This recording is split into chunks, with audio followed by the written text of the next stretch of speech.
الابصار وبلغت القلوب الحناجر وتظنون بالله الظنون. جب دشمنوں کے لشکر چاروں طرف سے مسلط ہوئے اور مدینے کو گھیر لیا گیا تھا اور یہ لگ رہا تھا کہ اب اسلام کا دم واپسی ہے، اب اس کے لیے بقا مشکل ہے، اور کلیجے منہ کو آ رہے تھے اور آنکھیں پتھرا گئی تھی، اس وقت نبی یہ کہہ رہے تھے جبکہ پیٹ پر 2 پتھر بندھے ہوئے تھے، فاقے گزر رہے تھے، فرما رہے تھے عراق فتح ہوگا، شام فتح ہوگا، یمن فتح ہوگا. یہ اس ایمان کا نتیجہ تھا جو اللہ پیغمبروں کو دیتا ہے اور پیغمبروں کی جوتیوں کے صدقے میں صحابہ کو دیتا ہے اور صحابہ کی کوششوں کا نظارہ کر کے تابعین کو دیتا ہے. اور یہ ایمان پھر نسلاً بعد نسلاً اللہ کے نیک بندوں میں منتقل ہوتا ہے اور ان کے ایمان کی چنگاریوں سے روشنی ہوتی ہے اور امت کو ہمیشہ انہی سے آگ ملتی ہے، انہی سے شعلہ ملتا ہے جس سے دوبارہ ایمان فروزہ ہوتا ہے. یہ سلسلہ ہے جو اللہ کی طرف سے قائم ہے. جو کچھ بھی ہے اللہ کے ہاتھ میں ہے، اللہ کے علاوہ کسی کے پاس کوئی طاقت نہیں ہے. اگر تمہارے دل میں یہ بات ہے صاف سن لو، اگر تم یہ سمجھتے ہو کہ حالات نہیں بدلیں گے کیونکہ امریکہ طاقتور ہے، اگر یہ سمجھتے ہو کہ حالات نہیں بدلیں گے کیونکہ یورپ اور روس کے پاس اور چین کے پاس طاقت ہے، اگر تم یہ سمجھتے ہو کہ ہندوستان میں اکثریت کے پاس طاقت ہے اور یہاں ایک بڑی فوج و پولیس ہے اس کے پاس طاقت ہے، حالات نہیں بدل سکتے، تو خدا کی قسم تم کافر ہو، تم مشرک ہو، تمہارا ایمان سلب ہو چکا ہے. حالات کتنے بگڑے ہوئے ہوں، تلواروں کے نیچے، بندوقوں کے سائے میں اور توپ کے دہانے پہ کھڑے ہو، تب بھی 1 منٹ کے لیے مت سوچنا کہ اللہ کے علاوہ کسی میں طاقت ہے. طاقت اللہ کے ہاتھ میں ہے، جس وقت اللہ چاہے گا.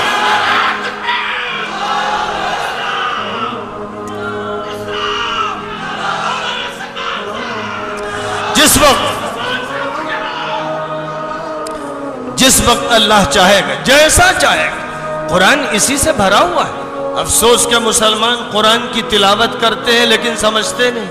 قرآن تراویح میں سنتے ہیں لیکن سمجھتے نہیں. قرآن کو انہوں نے صرف برکت کی کتاب سمجھ لیا، قرآن کو انہوں نے یوں سمجھا کہ یہ تعویذ کی کتاب ہے، گنڈوں کی کتاب ہے، جھاڑ پھونک کی کتاب ہے، یا صرف ثواب کے لیے اس کو پڑھا جاتا ہے. قرآن اتارا گیا تھا ہدایت کے لیے. قرآن دستور ہے، قرآن قانون ہے، قرآن ہدایت نامہ ہے، قرآن بشارت ہے، قرآن ایک روشنی ہے، قرآن کے ذریعے سے تسکین ملتی ہے، قرآن سکینت ہے، قرآن اللہ کا بھیجا ہوا نور ہے، قرآن ایک انقلابی طاقت رکھنے والی کتاب ہے، قرآن معجزہ ہے،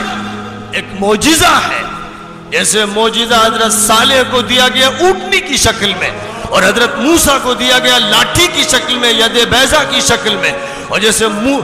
معجزہ دیا گیا حضرت عیسیٰ کو اپنے پھونکنے کی طاقت کی شکل میں اور قم باذن اللہ کی شکل میں، ویسے ہی بلکہ اس سے زیادہ طاقتور،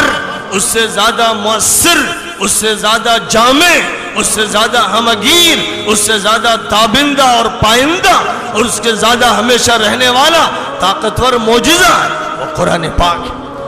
قرآن پاک کا معجزہ اس امت کو دیا گیا ہے اور پیغمبر اپنے معجزے کے ساتھ رخصت ہو گئے. حضرت صالح کی زندگی میں اونٹنی رخصت ہو گئی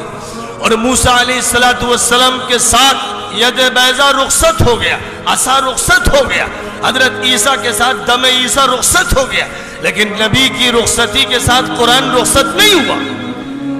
قرآن ایک جیتا جاگتا معجزہ ہے. یہ دلوں کو فتح کرنے والی کتاب،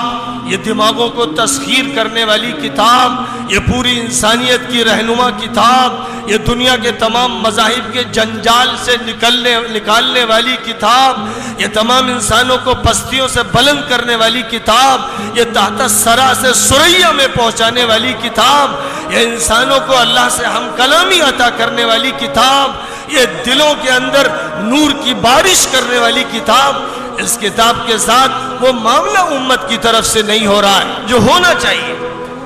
وقال الرسول یا رب ان قوم اتخذوا هذا القرآن مہجورا. رسول اللہ میاں سے شکایت کریں گے، ہماری اور امت کی شکایت کریں گے کہ اے اللہ میری قوم نے قرآن کو چھوڑ دیا. اگر یہ میری قوم قرآن کو لے کر آگے بڑھتی تو جس طرح اس کو لے کر